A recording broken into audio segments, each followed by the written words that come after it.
Okay class 10th। आज NCERT का question number 8 करेंगे जो बोर्ड एग्जाम के लिए इम्पॉर्टेंट है, तो आप ध्यान दोगे। Exercise 9.1 question number 8। First of all question को अच्छी तरह रीड करना है और डायग्राम बहुत सही फॉर्म होना चाहिए। डायग्राम अगर आपका सही है तो समझ लो आपका मोर देन 50% वर्क हो गया। तो अब आप डायग्राम फॉर्म करने के लिए देखिए क्या करेंगे। पहले क्वेश्चन रीड करते हैं। और statue 1.6 metre tall stands on the top of a pedestal. इतना पहले समझिए।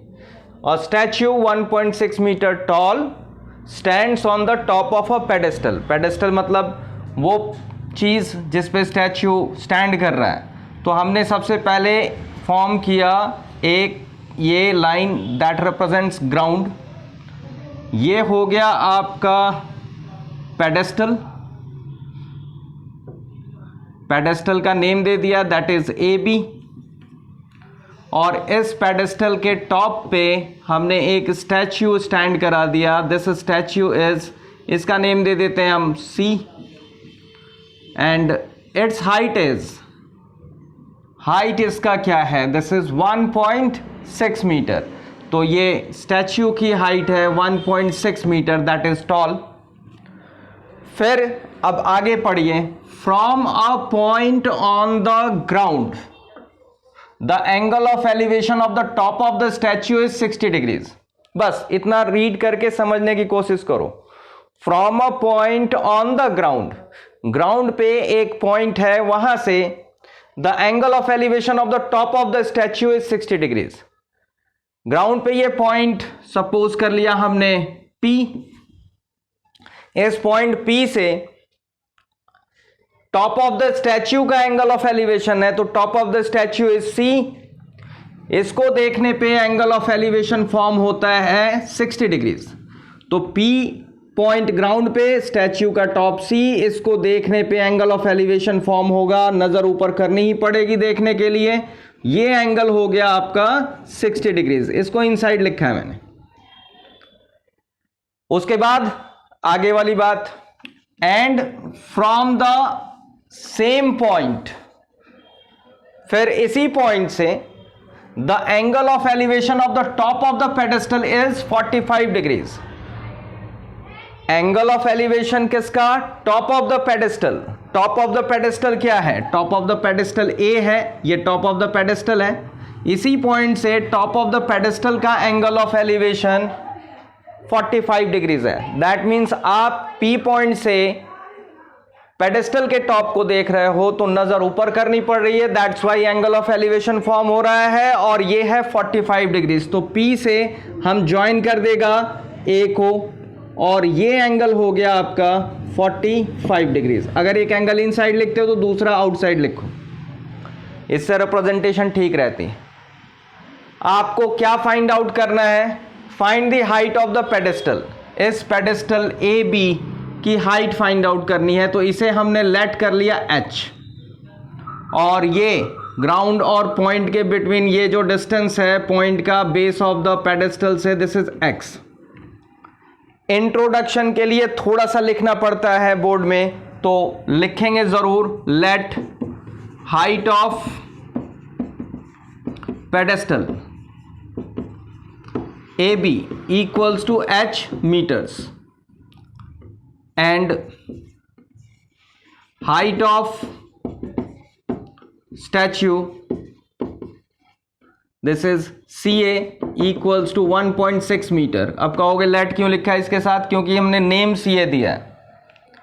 बस इतना काफी है इंट्रोडक्शन। अब आप मूव करो, कौन सा राइट ट्रायंगल लोगे, तो राइट ट्रायंगल हम यही ले लेते हैं 45 डिग्रीज वाला, ABP।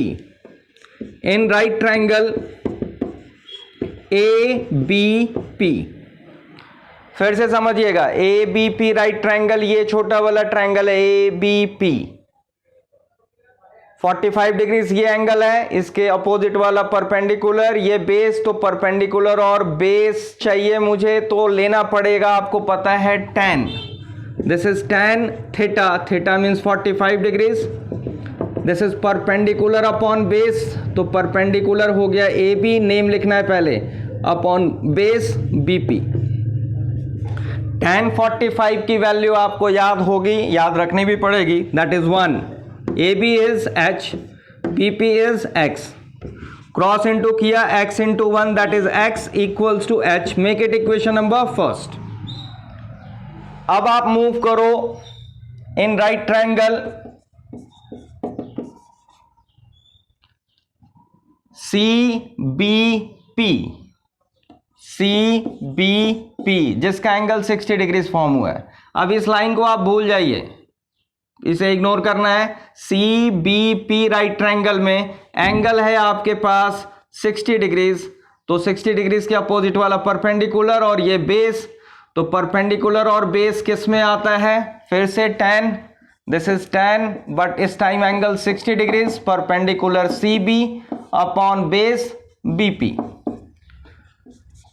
tan 60 degrees √3, CB is 1.6 plus h, brackets में डालेंगे BP x, क्रॉस इंटू करो, इसके अपॉन में 1 है, क्रॉस इंटू करोगे तो x into √3, this is √3x, 1 इसे मल्टीप्लाई करेगा तो same 1.6 plus h, make it equation number second. First equation में x की वैल्यू जो है वो h के इक्वल है, तो putting x equals to h in equation second, this is √3, x के प्लेस में h and this is 1.6 plus h। देखो मैंने x की वैल्यू h इसलिए पुट किया क्योंकि मुझे हाइट h फाइंड आउट करनी है, तो पूरी इक्वेशन में h आ गया, ये x जो है h से रिप्लेस हो गया। h को लेफ्ट साइड ट्रांसपोज करेंगे, this is 1.6, h common, this is √3 minus 1 equals to 1.6, h equals to 1.6 upon, ये सारा अपॉन में चला जाएगा, √3 माइनस 1। अब आप एक छोटा सा वर्क करोगे, इसे रैशनलाइज करोगे, h is equals to 1.6 upon √3 minus 1 into, rationalise यहां का साइन चेंज करके करते हैं, √3 प्लस 1, √3 प्लस 1। अब h इक्वल्स टू ये 1.6 as such, this is √3 plus 1 upon ये a minus B into a plus B, this is a square minus b square, और ये आ गया 1.6 and this is √3 plus 1 upon 3 minus 1, this is 1.6 √3 plus 1 upon 2। आप चाहो तो एक काम करो, 1.6 √3 की वैल्यू 1.73 प्लस 1 अपॉन 2, 1.6 और ये आ गया आपके पास 2.73 अपॉन 2। आप मल्टीप्लाई करो, डिवाइड करो, देखो ये मैं ये कैंसिल कर देता हूँ, 2 0.8, 8 से मल्टीप्लाई करो, 8 3 जा 24, 8 7 जा 56, 56 एंड 2 58, 8 2 जा 16, 16 एंड 5 21, और डेसिमल कितने प्लेस के बाद डालोगे, 2 प्लेसेस में, एक प्लेस और 3, 1 2 3, this is 2.184 meters, this is the height of the pedestal. अब इसे जो है अच्छी तरह डायग्राम ड्रॉ करने की प्रैक्टिस करनी है, और खास बात कि आपको क्वेश्चन को बहुत अच्छी तरह रीड करना है, इमेजिन करना है कि ये सब मैं खुद कर रहा हूं, दैट मीन्स मैं ही ग्राउंड पे हूँ, ग्राउंड से पेडेस्टल के टॉप को देख रहा हूँ और स्टैच्यू के टॉप को देख रहा हूँ, मैं ये सारा काम खुद कर रहा हूँ, तो आपको क्वेश्चन बेटर समझ में आएगा। ये आप सोच के क्वेश्चन रीड करो तो आएगा आपको। That's all for today.